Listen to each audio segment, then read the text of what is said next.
Նիկոլ Փաշինյանի անցնելու ժամանակ, որ քաղաքացին ազդանշան էր տվել պարեկների հարձակում այդ քաղաքացու վրա նրան բերման ենթարկելը մեքենայից, այսինքն նրանց այս ուղեկցման, նրանց երթևեկի կազմակերպման համար սկսել են բարբերաբար քաղաքացիներ տուժել։ Նախ Աննա Հակոբյանը երթևեկում է պարզվում է մեծ շարասյունով, ոչ միայն իր մեքենան, այլ նաև ուղեկցող մեքենան, եւ դրա հետ միասին նաև նրան տարբեր հատվածներում ուղեկցում են այդ տարածքում ծառայություն իրականացնող պարեկային ծառայողները եւ այդ դեպքը որ տեղի ունեցել դա եղել էր Կապան քաղաքում եւ դրան ուղեկցող պարեկի մեքենան վթարի էր ենթարկվել հարվածելով մեկ այլ մեքենայի եւ Աննա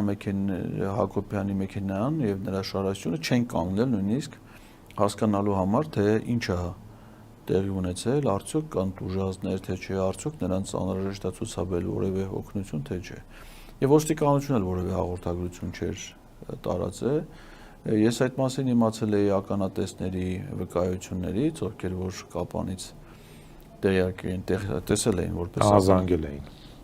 զանգել էին եւ դրանից հետո միայն ոստիկանության մամուլի քարտուղարը կարծեմ հաղորդագրություն էր տարածել, որ ոստիկանությունը չի տարածում հաղորդագրություններ, որոնք վերաբերում են միայն գույքային վնասին, այսինքն եթե վթար ա եղել եւ մարդ չի տուժի, այսինքն զոհեր կամ վիրավորներ չկան, հաղորդագրություններ չի տարածում։ Բայց սա սովորական դեպք չի եւ անկեղծ ասած ես չգիտեմ էլ մանրամասներ արդյոք եղել են վիրավորներ թե չէ, հնարավոր է որ նաեւ ծածկաթմփոցով չբարձրաձայնեն, եթե նույնիսկ տուժածներ են եղել, բայց քանի որ դեպքը վերաբերում է Աննա Հակոբյանի Շարասյան ուղեկցմանը, այդ դեպքում նրանք պարտավոր են հանրությանը